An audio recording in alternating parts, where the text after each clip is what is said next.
Putin কিন্তু ঘটনা একদম ঘটায় দিছে। মানে পুতিনে আসলে যেটা বলে তিনি আসলে সেটাই করে। মানে পুরো পৃথিবীতে এই মুহূর্তে যে একটা অবস্থা, বিশেষ করে জো বাইডেন তিনি এমন একটা পরিস্থিতি তৈরি করে ফেলছেন, এই মুহূর্তে মনে হয় তৃতীয় বিশ্বযুদ্ধ লাগতে বাধ্য। মানে ঘটনা কি হয়েছে আপনাদের বলি। মূলত আমরা তো কিছুদিন আগেই তো ট্রাম্পের নির্বাচন গেল। তো ট্রাম্পের নির্বাচন যাওয়ার কারণে মানে তার তো ক্ষমতা আর 2-3 মাস পরে আর থাকবে না। তো এই অবস্থায় সে চাচ্ছে যে গোটা বিশ্বকে একটা মানে বিশ্বযুদ্ধ লাগানোর একটা পায়তারা করতেছে এই মুহূর্তে জো বাইডেন। আসলে এই কথাটা আমি কেন বলতেছি, মূলত তিনি এই আভাসটা পাওয়ার অন্যতম কারণ হলো, মানে জো বাইডেন কিন্তু ঘোষণা দিয়ে দিয়েছে যে তিনি ইউক্রেনকে উন্নত মানের যেগুলো অস্ত্র দিবেন, যা এখন পর্যন্ত ইউক্রেনকে কখনোই দেওয়া হয় নাই, এবং সেগুলো যদি ইউক্রেনের কাছে পৌঁছায় তাহলে কিন্তু রীতিমতো একটা বিশ্বযুদ্ধ বেঁধে যাবে। তো এই ঘটনাকে কেন্দ্র করে পুতিন কিন্তু একদমই থেমে নাই। মাত্র কয়েকদিন হলো জো বাইডেন কিন্তু একটা ঘোষণা দিয়ে দিয়েছেন যে ইউক্রেনকে তারা এই পর্যন্ত যেই উন্নত মানের যেগুলো অস্ত্র ছিল সেগুলো দেয় না, সেগুলো কিন্তু এই মুহূর্তে দিয়ে দিবে। আর সেটা দেওয়া হয়ে গেলে আপনি কল্পনা করতে পারতেছেন না আসলে সেখানে কি ঘটবে। মানে যদি ইউক্রেনে ওখান থেকে যদি সেটা হামলা করে, সেটা রাশিয়ার মানে গুরুত্বপূর্ণ যেগুলো জায়গা আছে সেগুলো গিয়ে কিন্তু হামলা করবে। তো এরই প্রেক্ষিতে মানে পুতিন যে ঘটনা ঘটায় দিছে আজকে, রীতিমতো আপনারা অবাক হয়ে যাবেন। তিনি বলেছেন যে মূলত এই ঘটনার কারণেই পুতিন কিন্তু ব্যালিস্টিক মিসাইল হামলা করেছে ইউক্রেনের ওপর। আর তিনি বলেছেন এটা মাত্র কেবল মাত্র ট্রেলার দিল। যদি এই ধরনের সিদ্ধান্ত থেকে যুক্তরাষ্ট্র যদি কখনোই পিছুপা না হয় তাহলে কিন্তু ভবিষ্যতে আরও খারাপ কিছুই হবে। তো আপনারা চিন্তা করতে পারতেছেন মানে জো বাইডেন কিন্তু বেশি দিন ক্ষমতায় নাই। তো আমার মনে হচ্ছে এই যে কয় মাস তিনি যে থাকবেন, তো এর মধ্যে হয়তো একটা বড় কিছু একটা ঘটনা ঘটা দিবে।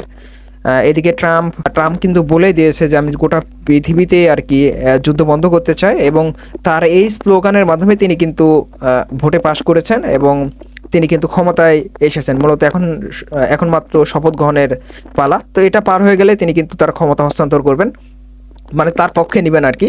তো এই ঘটনা মানে ট্রাম্পের হাতে এই পর্যন্ত ক্ষমতা যায় নাই, বাইডেনের কাছে কোনো ক্ষমতা আছে। তো তিনি মনে হয় চাচ্ছেন যে ট্রাম্পের কাছে ক্ষমতা যাওয়ার আগেই রীতিমতো একটা যুদ্ধটা বাদিয়ে দিবে। তো তিনি কি বলেছেন আমি বলি। রাশিয়া ইউক্রেনের ডিনিপ্রো শহরে একটি হাইপারসনিক মধ্যবর্তী পাল্লার একটি ব্যালিস্টিক ক্ষেপণাস্ত্র হামলা করেছেন, এবং পুতিন কিন্তু আরও বলেছেন যে তিনি বলেছেন মূলত এটি মার্কিন যুক্তরাষ্ট্র এবং যুক্তরাজ্য কিয়েভকে উন্নত মানের যে পশ্চিমা যে অস্ত্র যেগুলো রয়েছে সেগুলো দেওয়ার জন্য মূলত এটা মাত্র একটা ট্রেলার দেখানো হয়েছে। তো আশা করি আপনার পুতিনের এই বক্তব্যটা আসলে বুঝে গেছেন আসলে তিনি এই হামলাটা কেন করেছেন।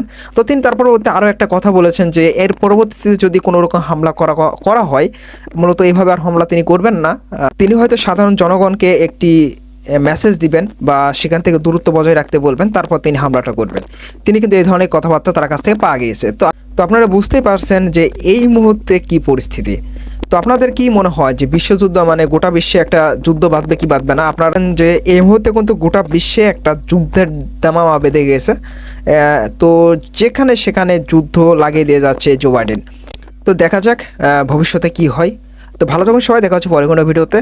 আর পুতিনের তো মাথাটা তো একদমই খারাপ, কারণ এই ধরনের একটা ঘটনা ঘটার পর এই যে উন্নত মানের যে অস্ত্রটা দিল, পুতিন তো কখনোই চাইবে না যে ইউক্রেন কোনোভাবেই তার রাশিয়ার মাঝখানে টামলা করুক, এই ধরনের তো কখনোই চাইবে না। তো তিনি কিন্তু সর্বোচ্চ দিয়ে আর কি চেষ্টাটা করবেন। তো তার ফলাফল হলো তিনি কিন্তু ব্যালিস্টিক মিসাইল যেটা রয়েছে হাইপারসনিক মিসাইল তিনি কিন্তু হামলা করে দিয়েছেন। তো দেখা যাক এরপর কী বক্তব্য আসে, জো বাইডেনের কাছ থেকে কী বক্তব্য আসে বা গোটা বিশ্ব থেকে কী বক্তব্য আসে দেখা যাক। এই মুহূর্তে সব দেশে আর কি যুদ্ধ একটা পরিস্থিতি ঘটে গিয়েছে, সব জায়গায় একদম ভাইরাসের মতো রীতিমতো ছড়িয়ে গেছে, বিশেষ করে জো বাইডেন এই ঘটনাটা ঘটিয়েছেন। তো দেখা যাক কী হয়। ভালো থেকে সবাই, দেখা হচ্ছে পরে কোনো ভিডিওতে। আর দেখা যাক পশ্চিমারা এর প্রতিক্রিয়াটা কী দেখায়, যে এই যে হামলাটা করলো অবশ্যই কোনো না কোনো প্রতিক্রিয়া তো দেখাবে। এদিকে ইউক্রেনের প্রেসিডেন্ট জেলেনস্কি তিনি কিন্তু অনেক কিছুই বলেছেন এই ব্যাপারটাকে কেন্দ্র করে।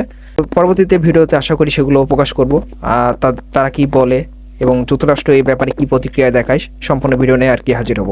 তো ভালো থাকবেন সবাই, দেখা হচ্ছে পরে কোনো ভিডিওতে।